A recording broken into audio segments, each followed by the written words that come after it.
Hi everybody, and welcome to the second iteration of Design Underground, the show where we talk a little deeper about what goes into the design of the game. Last week we started off with a talk about the ships and how their roles worked. But we looked at it and we sort of thought, maybe we should talk a little about Descent and how it works, because there are some people out there who are new to the game. So this week we're going to talk about the mechanics of Descent, how its design works, and how our design works with the design of Descent. So let's go on a little bit of a dive into the Descent design. I wanted to start with a discussion of your discussions of Descent, because Eric asked an interesting question on the forums this week. He said, what is Descent? And he kind of talked about the fact that everyone has a different answer. Well, for designers, those different answers are all the same answer, and I want to talk about that a little bit. When Eric asked about this, what is Descent, he's like, some people think it's the single-player experience. Some people think it's all about the 1v1 anarchy, really, really intense battles for laddering, for skills, for being the best of the best. Some people think it's more of an open world experience, like Descent 3 or Descent Free Space. But at the heart of it, all those answers still come down to one Descent. And that's why that name is important to us. So let's talk about those mechanics a little. And I have a little guest star here who might want to come in and say something, because I know that he's sitting very quietly next to me. But okay, maybe not. Are you the serious one this week? No. That never happens. It's a very happens. serious subject. I mean, so you brought up that subject, and I kind of wanted to get your take on it, because it's... Well, Mike says scooch over. This is Eric Peterson, by the way, in case you don't know, Wingman Peterson. So one of the things as we've been interacting with folks that have gone through while we're doing this process is, you mentioned a lot of the things that Descent is to everybody. It's a little different. Some people it's co-op. Some people it's the maze and solving and grabbing the hostages and getting out the reactor. You know, it's absolutely it's different for everybody.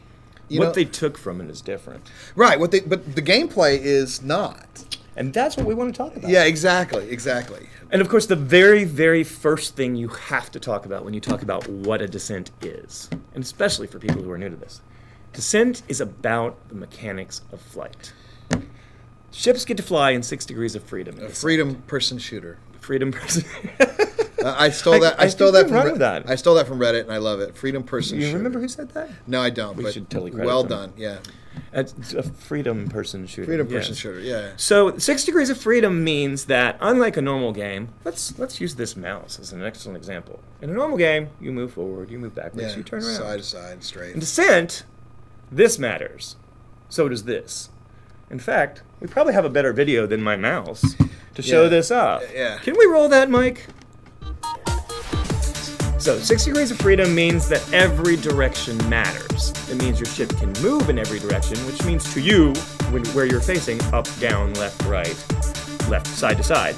But it also means turning, rolling, pitching, yawing, all the mechanics of flight.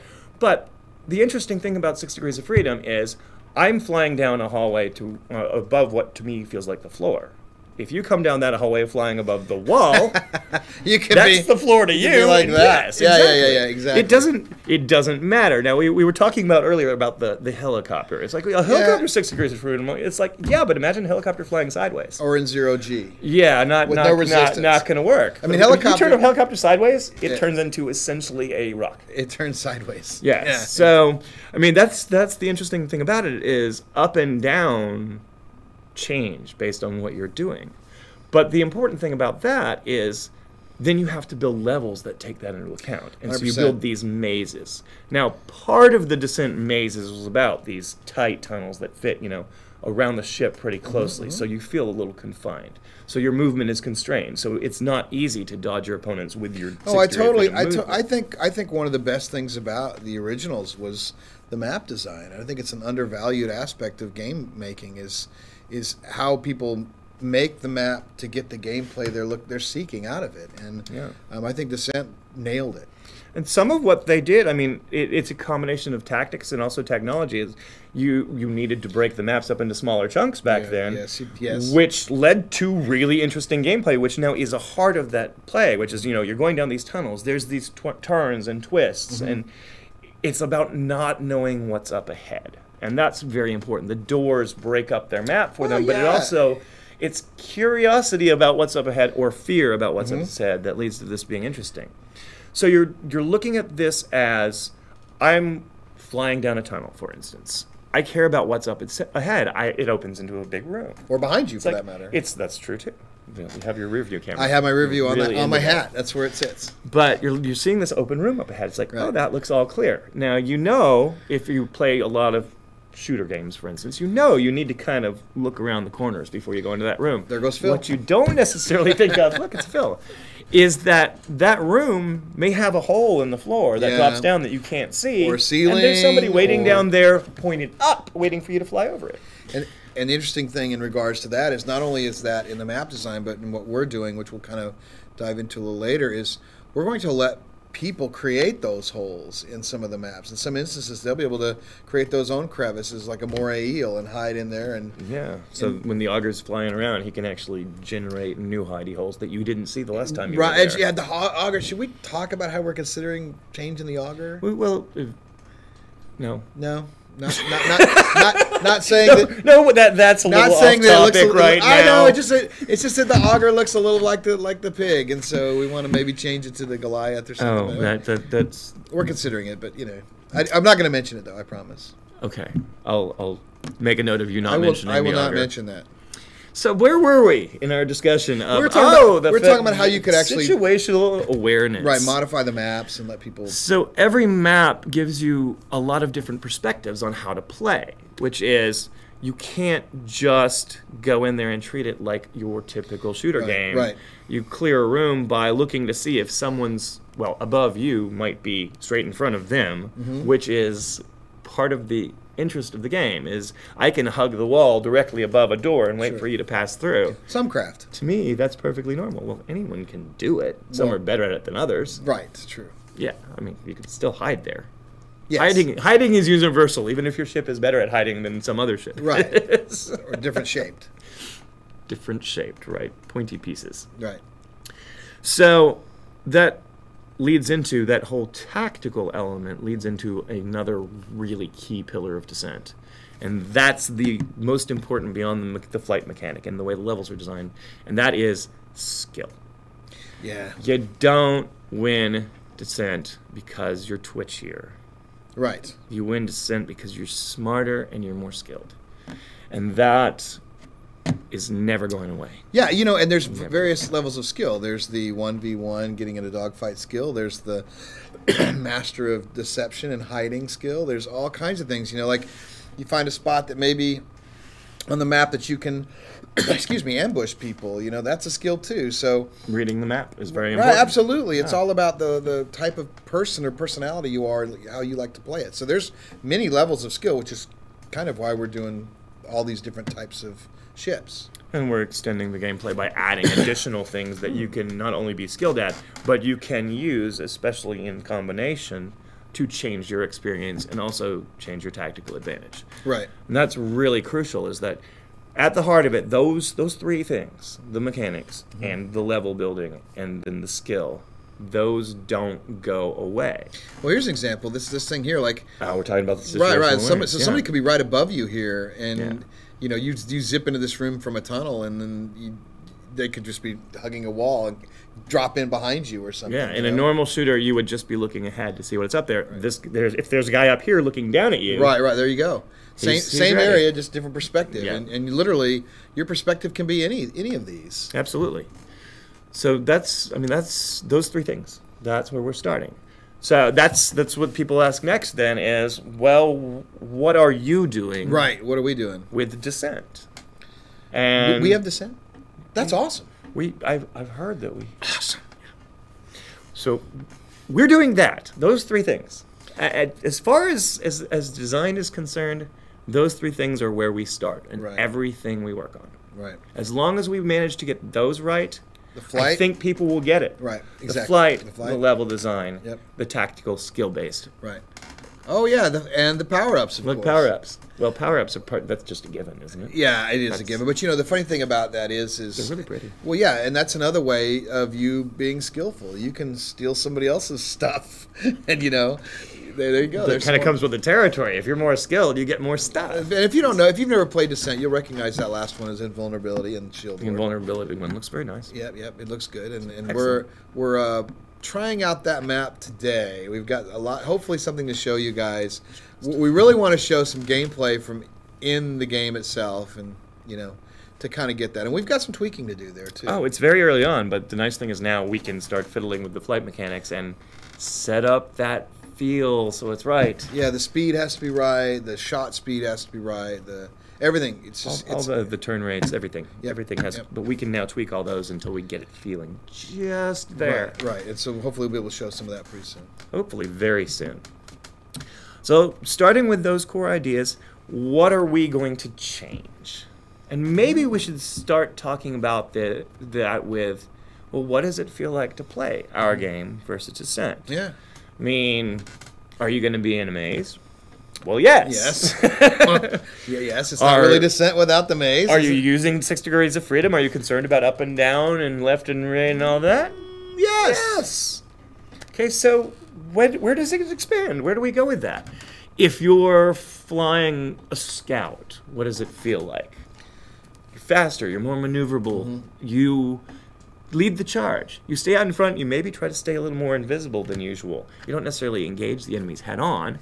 Maybe you dodge them a little more. You use your hidey holes, but you also are helping your friends back behind you with the map. You're giving coordinates to where everything is. You're the helper. Yeah, you're the helper. But the thing about the map is that's tactical awareness that the scout gives, and you also can give them a heads-up notice of there being enemies up there. Absolutely. I mean, the nice thing about modern age computing is everyone can be communicating voice to voice all the time. Well, this true. is not hard.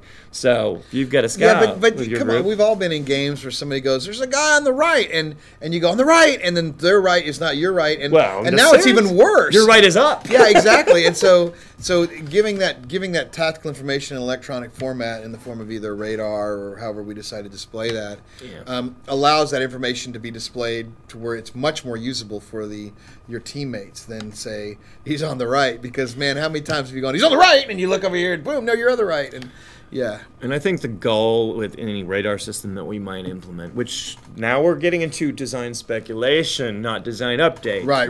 Remember, anytime, we need a big flashing disclaimer scrolling across the bottom of the screen on this.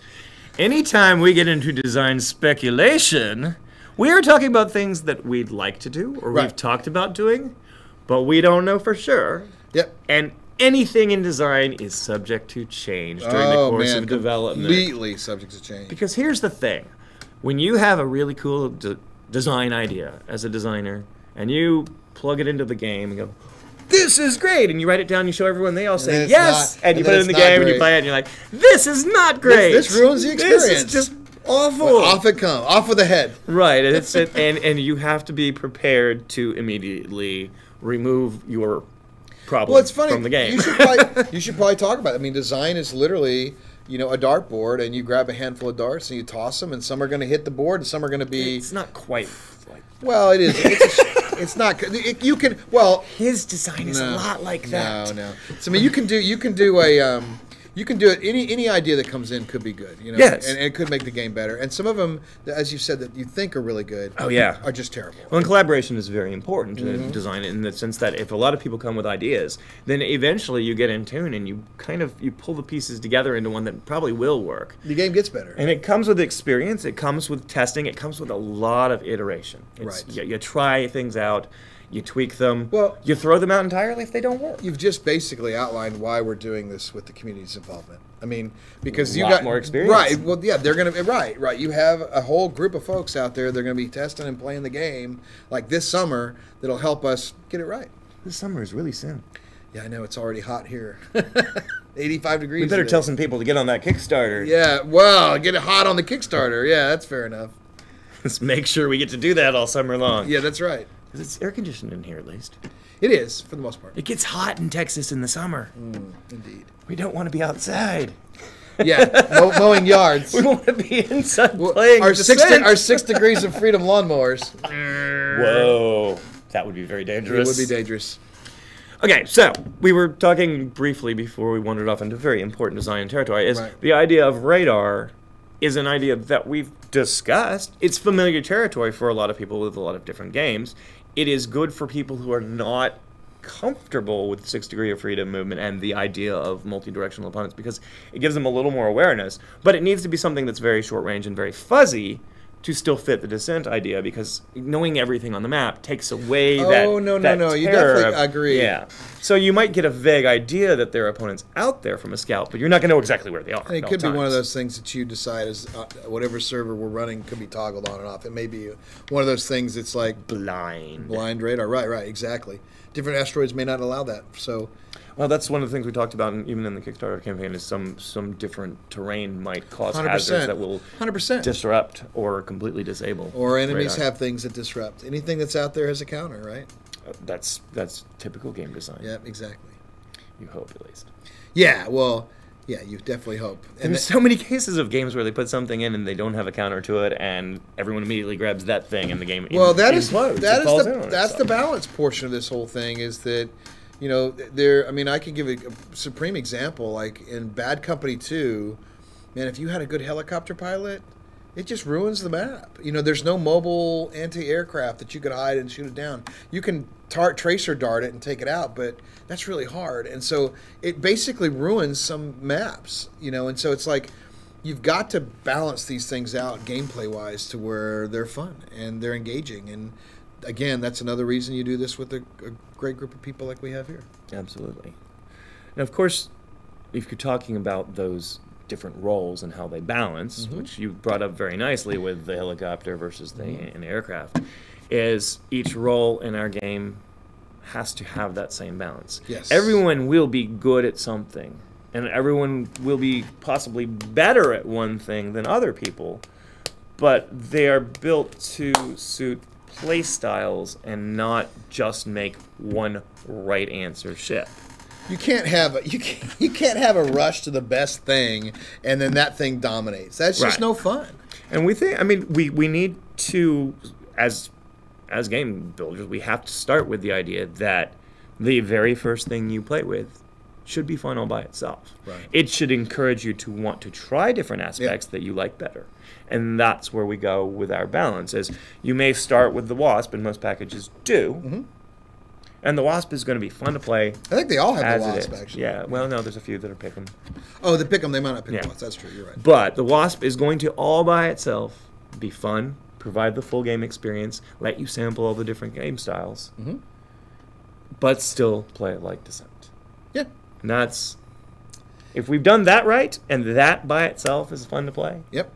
We've already done a good job. Well, not to mention there'll be some servers that are one ship type only, and there's for ranking, and you Wasp v Wasp, Wasp v Wasp, Torch v Torch, you know, that kind of thing. So Torch v Torch is kind of a no-brainer. That's one of those things, right? You've got to Descent being different to everybody. You've got to support all that, and so you know it's very simple.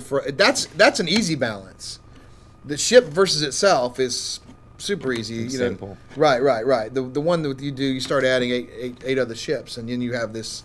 You've got to create this matrix of balance, and that's what we're doing all now. And you'll eventually, Rob will have a ship stats page up there eventually that shows the rudimentary. I know you're not really looking forward to that because we've done this before with ship stats, and people latch onto them, and they are a changing deal because as you're going through making these changes, you're constantly updating, and then.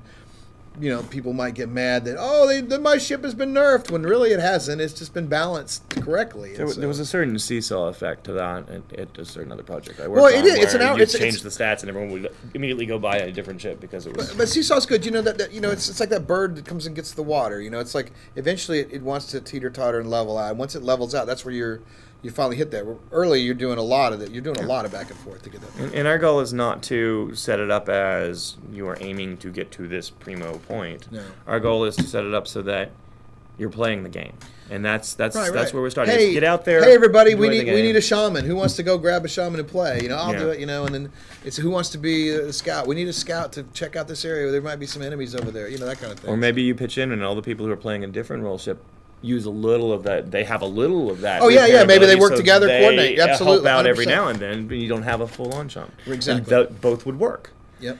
It's so that multiplayer cooperative play is really. I mean, that's That's an important single-player part of our co-op game. too. But single-player co-op, well, yeah, we're not even into single-player yet. We're talking about multiplayer right now. And I know.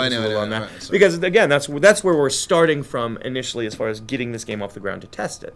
Yeah, but making sure that the player versus player works. It is, but I always compute when they would say single-player co-op. I really think that's multiplayer. It's just multiplayer PvE.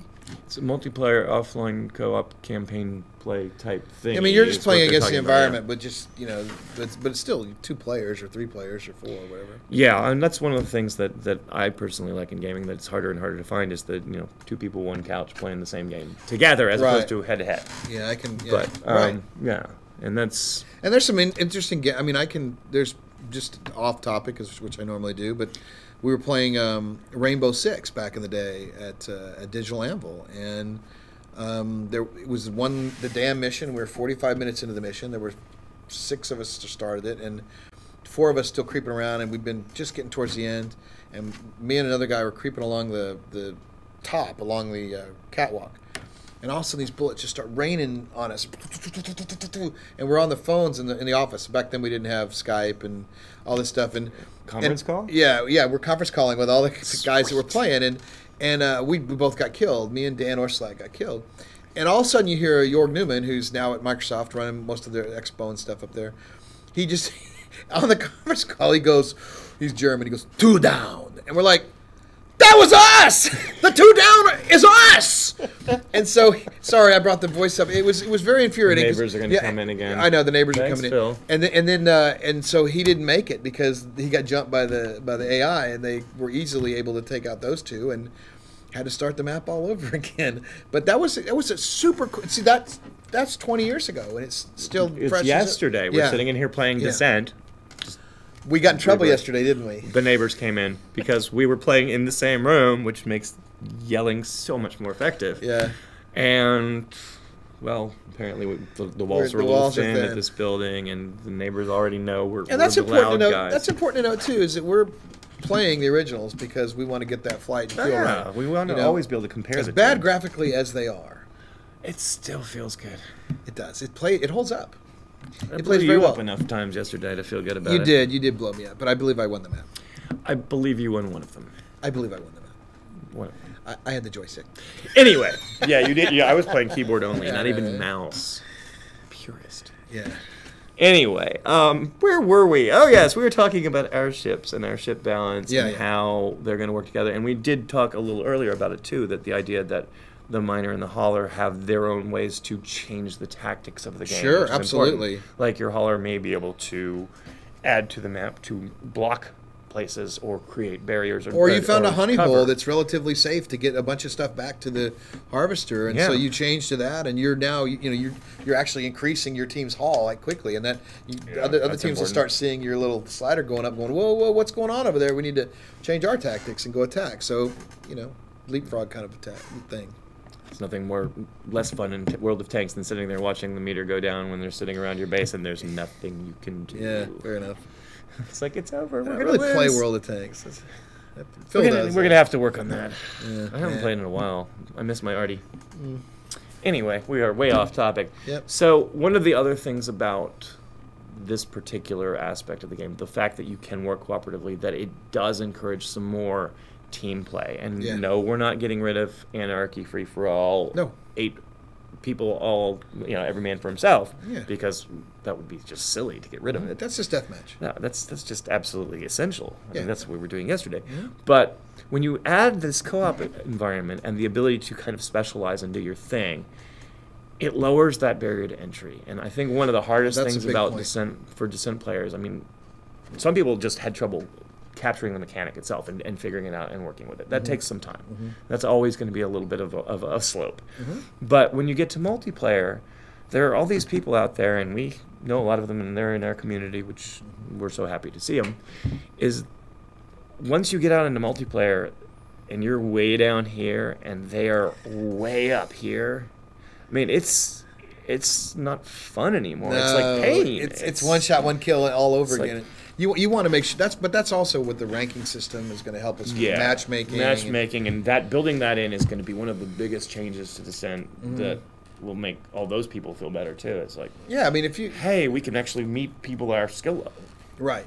And And that's we can have matches that require you to be X amount of skill level. It's kind of like a poker table, right? If there's a buy-in, you got to have the credentials to get in. or play your way in from the lower matches. Ooh, I like that. Ooh, doesn't that sound like the World Series of Poker a little bit? It does a little bit. Yeah. Interesting. So that's where we want to go. Is we want to get this community to the size it needs to be, Right. and sustain it. And Critical mass. then we also want to do all that Descent stuff that we talked about in single player, in cooperative campaign play. All of that, it's all there, but it's all Descent. Yeah. Well, it's just, again, Descent is something different to everybody. Exactly, but it's still Descent. Well, okay, so the first thing we do is what? We get the core gameplay working right. Get the mechanics. Get the mechanics done. And then Easiest way to find out if that's working is to get players versus players. player versus player. And we're hoping to do that very soon, too. I mean, fingers crossed, if things are going well, we'll have some fans in from Austin to try out our new map and work with us on getting it right. So we're looking to do that. And we'll film it, and we'll show you guys what's going on there. So if the map we finished last night works today. So It's early on. it's early. Well, that's another thing too.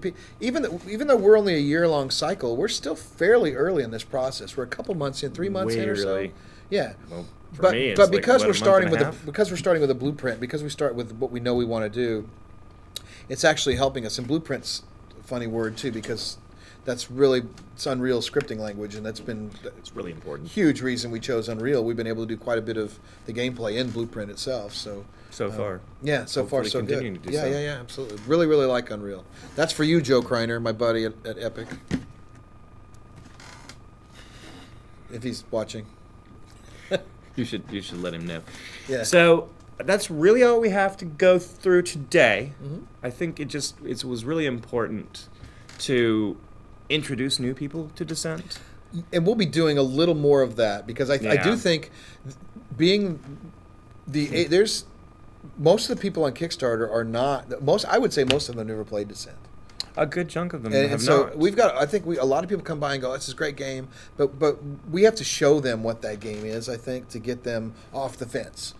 And that's Coming soon. Yeah, to a exactly. Kickstarter near you. Yeah, exactly. Well, coming soon to our Kickstarter. To our Kickstarter, yeah. And so, because that's very important, because when you tell somebody Descent, what you don't want to do is them come to the webpage, they look at it and go, well, that's kind of interesting, but what is it? And then, because if they don't know what Descent is, then you're sending them on a goose chase to go around the internet and look up Descent, and then maybe they find something from 94, 95, and they go, it doesn't look as good. Now, that doesn't... It looks a little dated. It does. Well, of course it does. It's 94, 95. I mean, I look a little dated from then too. So, no, I don't. I know I'm stretching the wrinkles out. I've got an all new philosophy. I'm just stretching them out. I was just going to go with no comment on that. Yeah, I figured, but I knew you were going to no comment from you. Like, So yeah. we're gonna wrap this up, because we could go on forever. We could. But mostly we just wanted to talk to you about I could go on forever. why we're here. He can. Thank you for hanging around for another Design Underground. I'm Rob Irving. See you next week.